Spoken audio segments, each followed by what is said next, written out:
Australia has just signed a defence deal worth $10 billion Australian dollars with Japan. At first glance, it looks like a simple arms trade, but it carries much deeper meaning. Japan is emerging from decades of military restraint, while Australia positions itself at the front line of Indo-Pacific strategy.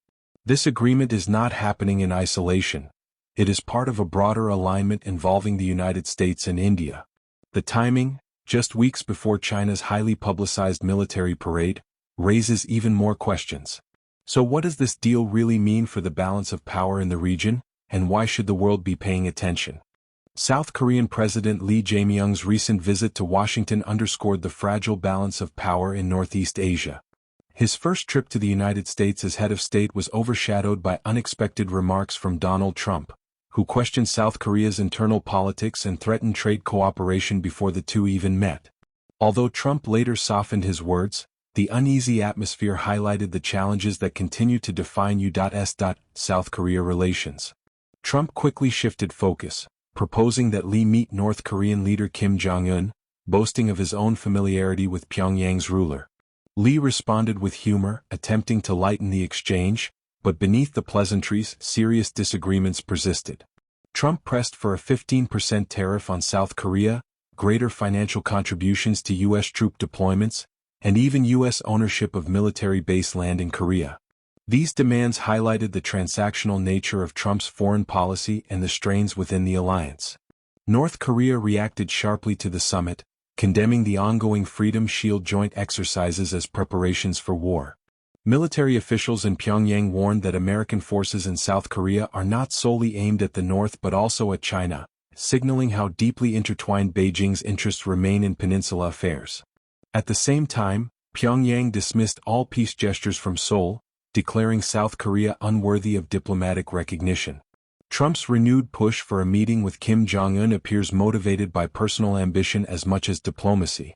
During his presidency, Trump met Kim 3 times, securing headlines but no substantive results. Reviving such meetings may serve his political image, particularly as he continues to seek international recognition and domestic support. Yet the fundamental divide between Washington and Pyongyang endures. The United States demands full denuclearization, while North Korea insists on sanctions relief and security guarantees. Meanwhile, President Lee finds himself caught between competing pressures. In Washington, he pledged deeper defense cooperation with the United States and closer coordination with Japan. Yet soon after, he dispatched an envoy to Beijing carrying a personal letter, signaling Seoul's reluctance to distance itself from China's economic influence. This dual strategy reflects South Korea's difficult position, dependent on U.S. protection while reliant on Chinese markets. The broader picture is sobering. While Trump frames diplomacy as a matter of personal relationships, the Korean Peninsula's challenges run far deeper. Without trust, gestures risk becoming performances rather than progress. China, too, plays an essential but often concealed role, exploiting divisions to advance its own strategic interests. The real question is whether the U.S., North Korea, and South Korea can move beyond symbolic summits to genuine compromise. Until that happens, peace will remain fragile, and the region will remain vulnerable to new cycles of mistrust and confrontation.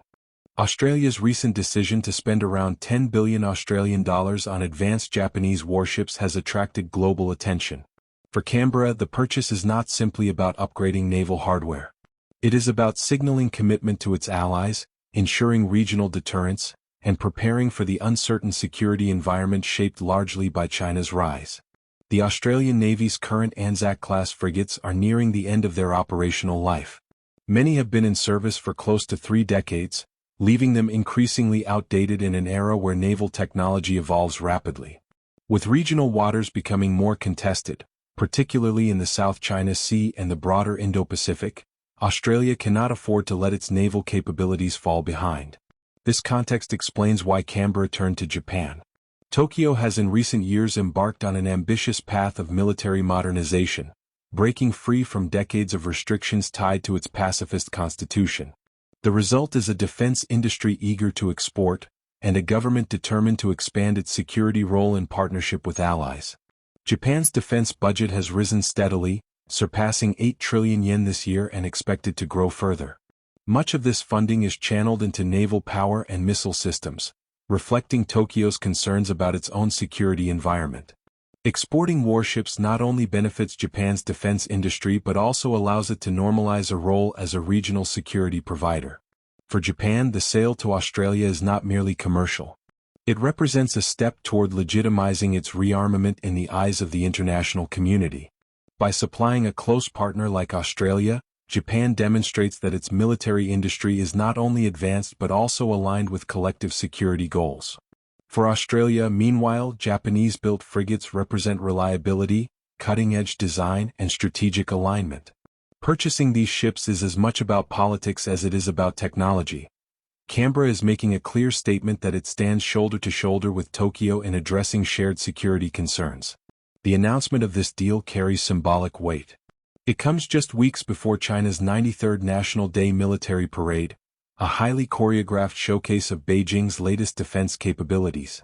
While Australia and Japan did not explicitly tie their announcement to China, the timing inevitably invites speculation. Is it coincidence, or is it a calculated signal that China's growing military assertiveness will not go unanswered? For many observers, the answer leans toward the latter. Viewed narrowly, this is a defense contract. But in a broader sense, it is one move in a much larger geopolitical game. The Australia-Japan deal fits neatly into the framework of the Quadrilateral Security Dialogue, or Quad, which also includes the United States and India. The Quad has become a cornerstone of Indo-Pacific security strategy. While it is not a formal military alliance, its purpose is clear: to coordinate political, economic, and security policies among key democracies in the region in response to China's growing assertiveness. Annual summits, joint naval exercises, and cooperative patrols have become increasingly routine. Each step builds familiarity, interoperability, and trust among the four nations, and each sends a signal that they are prepared to act collectively to maintain a rules-based order. Recent joint exercises illustrate the Quad's seriousness. The 2024 Malabar naval drills in India showcased complex operations including anti-submarine warfare, air defense coordination, and at-sea replenishment. These were not symbolic maneuvers but demonstrations of real operational capability. Meanwhile, in the South China Sea, Allied naval forces have conducted joint operations alongside the Philippines, reinforcing Manila's position against Chinese claims. With U.S. access to 9 bases in the Philippines, including strategically located sites near Taiwan and the South China Sea, the Quad has dramatically improved its ability to respond rapidly to any crisis. Adding to this momentum, new partners such as New Zealand have been invited to take part in joint patrols, hinting at a widening coalition determined to resist unilateral changes to the regional order. Beijing has watched these developments with unease. Chinese officials consistently portray alliances and partnerships like the Quad as attempts to encircle China. Yet China's own actions, expansion in the South China Sea, militarization of disputed islands, and growing military pressure on Taiwan, have fueled the very responses it criticizes.